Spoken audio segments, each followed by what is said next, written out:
9e minute. À la 9e minute par Sadio. Salaamaaleykum mbokk yi Demba Saliou Soumbounou la tudd expert en football di leen nuyu ku ci nekk ci turam ak santam di jaajëfal tamit waa Chronique SN ci liggéey bu rafet bi ñuy def ñuy jaajëfal aussi rendez-vous bu mel ni nga xam ne moom la ñuy organiser tey juste pour ñu daal di ñëw waxtaan ci les prestations de l'équipe nationale du Sénégal surtout en ce début de CAN ñu ngi leen di jaajëfal bu baax a baax ci teewlu bi fii tey.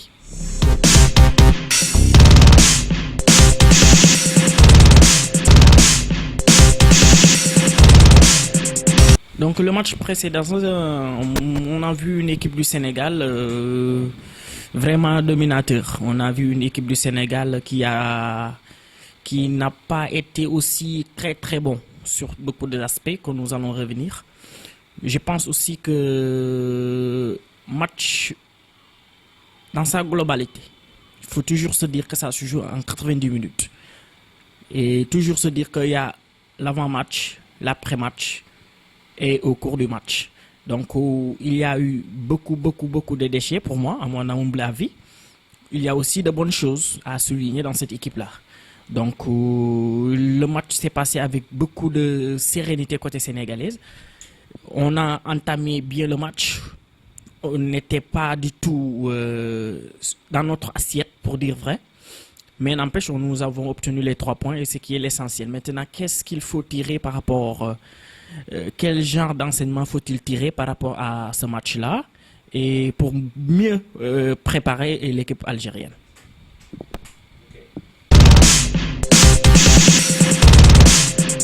Donc je pense bien qu'il y avait énormément de déchets à mon humble avis parce qu'en premier constat, ça vient du fait du remplacement de, par exemple, un Cheikhou Kouyaté. Je trouve que, à mon humble avis, on devait avoir un Pape Cissé. Pourquoi pas?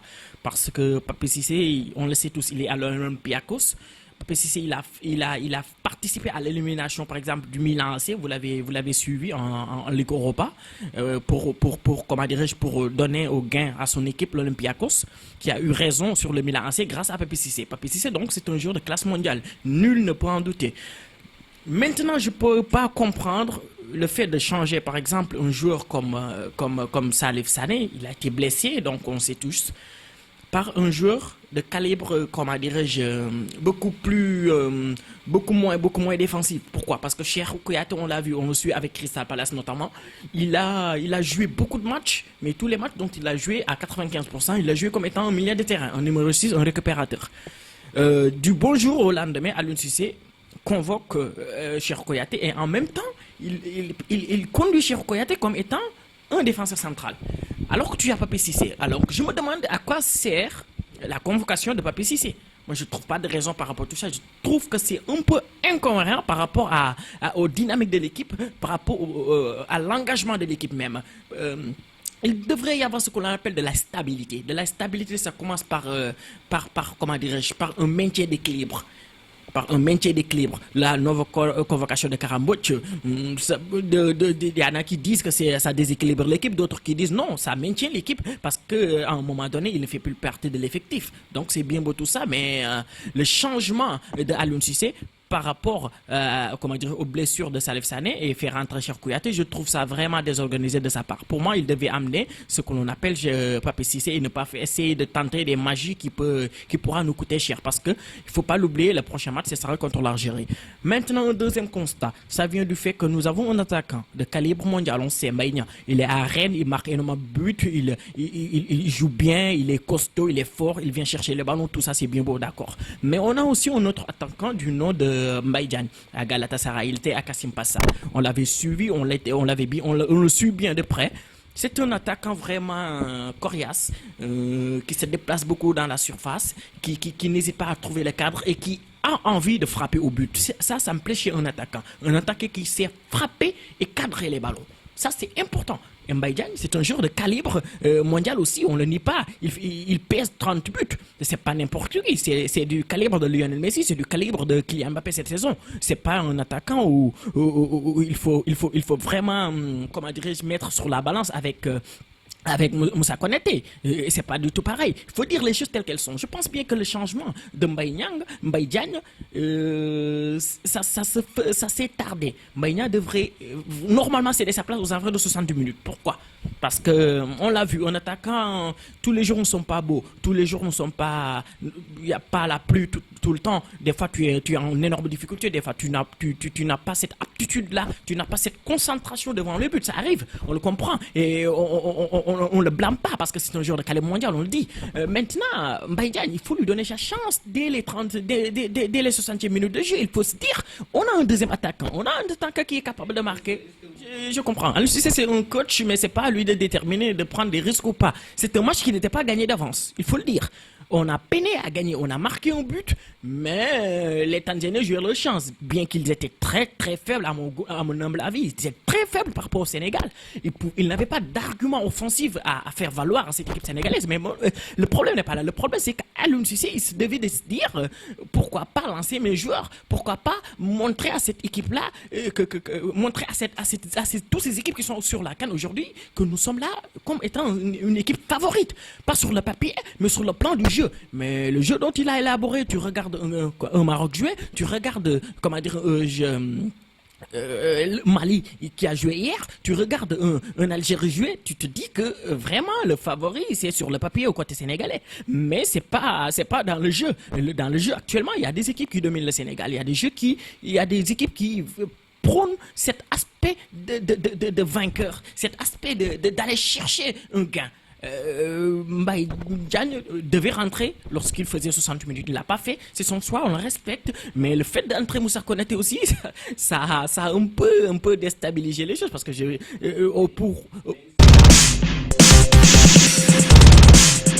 hier, j'en parlais à un ami, un collègue qui est venu d'Espagne, qui m'a exposé le problème. À part Sadio Mané, sous l'ère d'Aliou Cissé, Moussa Konaté est le meilleur buteur sénégalais. Je lui ai dit, d'accord, c'est bien beau.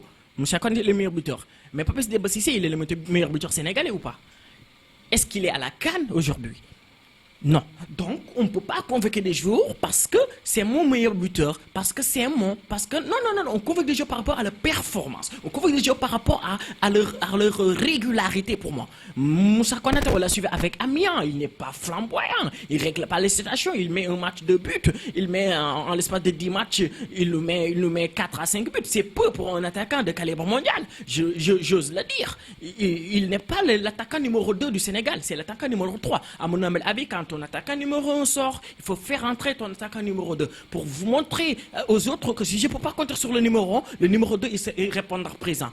On ne comprend pas ce choix et sérieusement, je ne suis pas actuellement en train de le juger, mais je suis juste en train de dire que je n'étais pas d'accord avec ce qu'il a fait. Le fait d'avancer Ghana, je l'ai toujours réclamé dans cette équipe-là. Ghana ne devrait pas être un genre de sentinelle à la comment dirais-je, à la Lassana Diarra, par exemple à la Busquets, par exemple à la Casemiro qui monte jamais, qui est toujours là à garder l'équilibre, derrière. Non, Ghana c'est un joueur de classe mondiale, c'est un joueur qui est capable de créer les lignes, de créer les espaces et de se dire que vraiment aujourd'hui on est dans une impasse, donc je dois sortir mon équipe. Vous voyez le premier but, c'est lui qui donne la passe décisive. Pourquoi? Parce qu'il a cette lucidité de lever la tête et de voir en un clin d'œil Diao Baldé Keita et de faire en sorte que le ballon arrive jusqu'à Diao Baldé Keita. Et dès là, le travail a été fait par Ghana. Il faut le dire, il faut le saluer. Donc je compatis avec Aliou Cissé sur ce point-là d'avoir pris la responsabilité. Je ne sais pas si c'est lui ou si c'est les autres, je ne sais pas. Je ne peux pas affirmer à 100% que c'est Aliou Cissé parce que ça fait bien longtemps que je réclame que Ghana soit beaucoup plus haut devant le terrain et aujourd'hui il vient de le faire face à la Tanzanie. J'espère qu'il y aura de la continuité, j'espère qu'il y aura au moins aussi beaucoup plus d'impact sur le jeu parce que le Sénégal il a besoin de jouer au football, il a besoin de montrer, même en perdant il faut qu'il montre aux Sénégalais que nous avons essayé, nous avons joué, nous avons dominé, mais là ça n'était pas vers nous aujourd'hui. Connaissant pas Ghana très très bien, mais je le connais comment dirais-je, en tant que consultant de football, en tant que quelqu'un qui parle sur le football.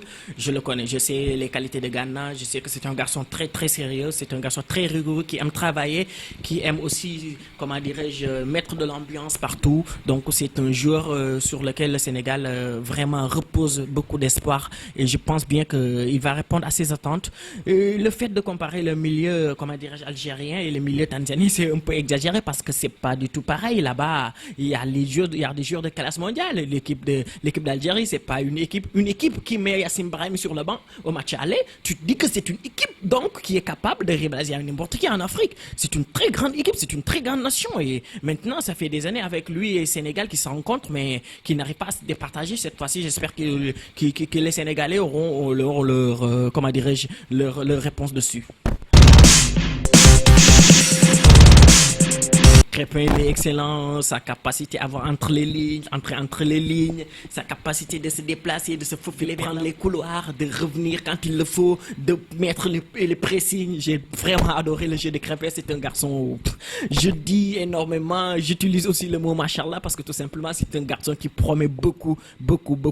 J'ose espérer qu'il va garder aussi les épaules à la large et il va se dire que ça reste du boulot. Je suis pas à l'équipe nationale pour devenir homme du match, je suis là pour lui donner des trophées, je suis là pour grandir, pour apprendre et pour rayonner sur le toit de l'Afrique, pourquoi pas avec comme Sadio Mané l'a si bien fait. C'est un garçon qui a bien joué, il faut pas le nier, il s'est vraiment débrouillé sur tous les plans du jeu. J'ai vraiment aimé son jeu, son impact offensif sur le jeu du Sénégal. J'ai beaucoup aimé, j'ai vraiment beaucoup aimé, j'ai bien apprécié. Il avait fait des déclarations comme quoi que Crépin n'avait pas le niveau international. C'est ce qu'il avait dit. Je ne me trompe pas. Je l'avais lu, j'avais vraiment les larmes aux yeux parce que c'était la Coupe du Monde. Une déclaration comme ça, c'était très fort. C'était comme dire que Crépin n'était pas un bon joueur pour le moment, alors que les Sénégalais le savaient. C'était un excellent joueur de football. C'est un joueur vraiment qui joue délibéré, qui prend les couloirs, qui ne cesse de courir par-ci, par-là, qui donne des efforts physiques incroyables, qui déclenche les pressings, qui entre entre les lignes, qui sait créer ce déséquilibre dans les défenses.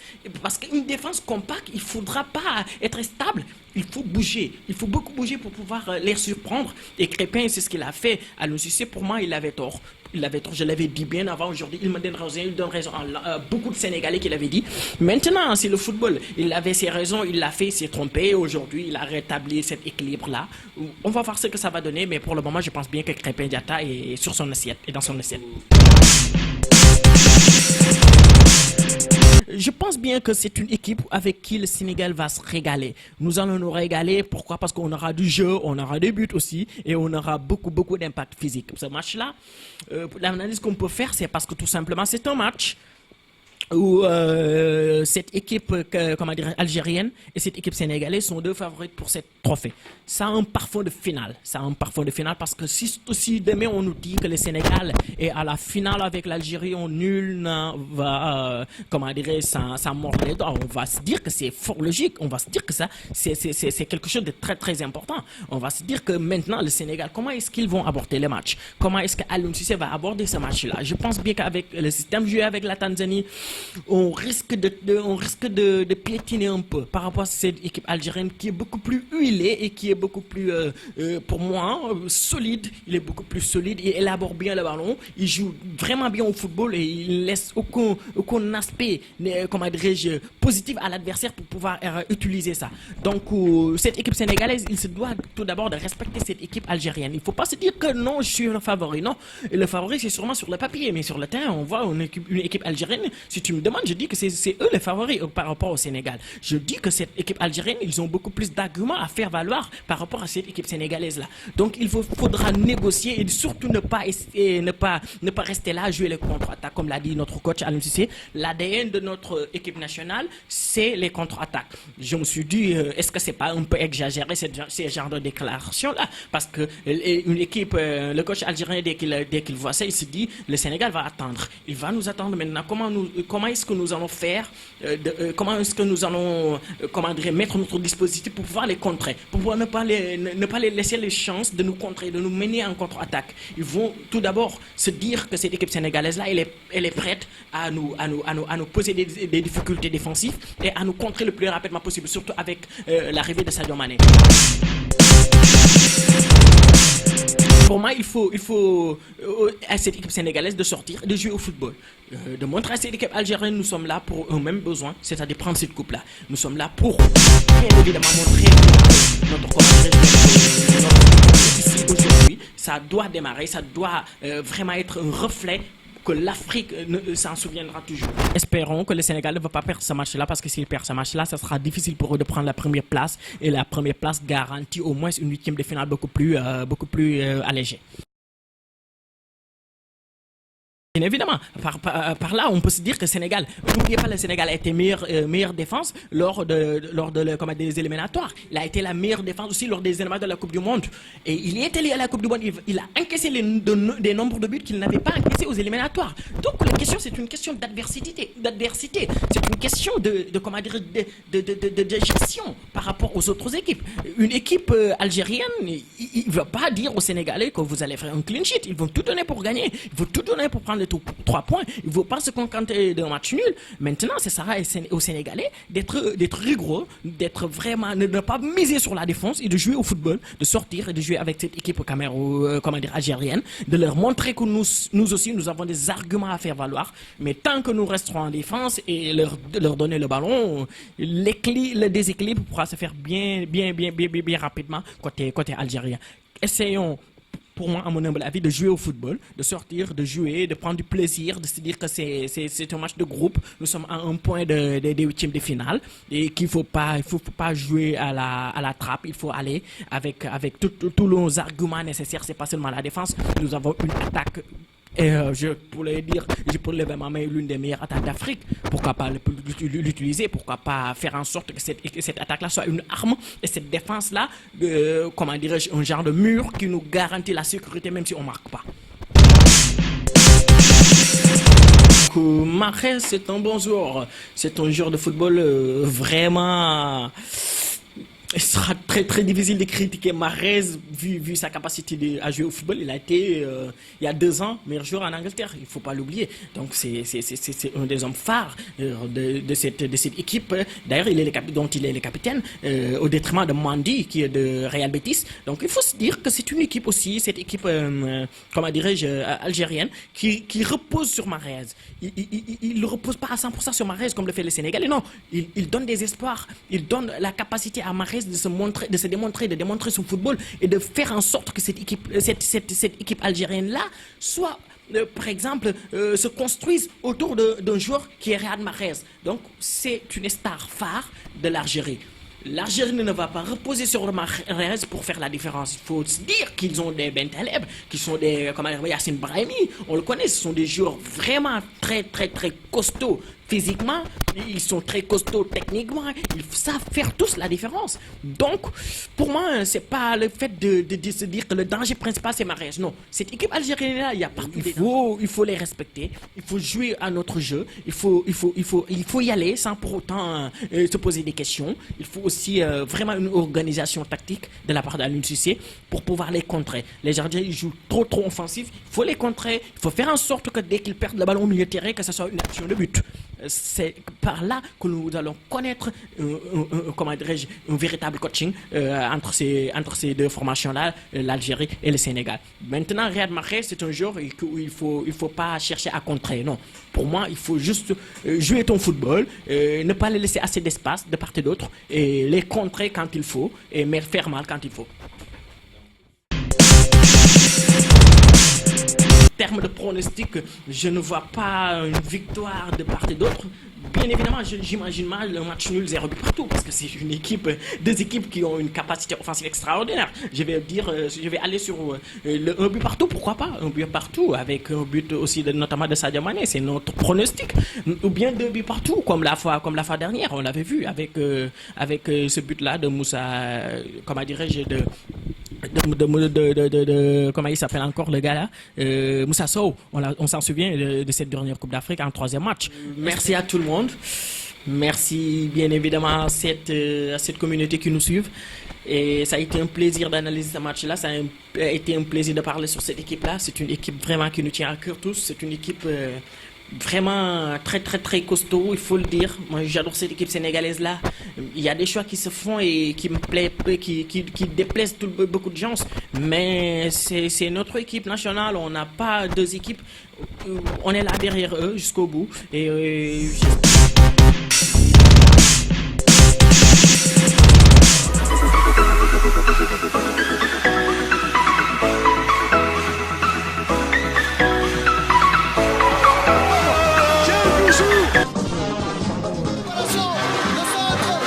Sénégal À la 9e minute. à la 9e minute par Sadio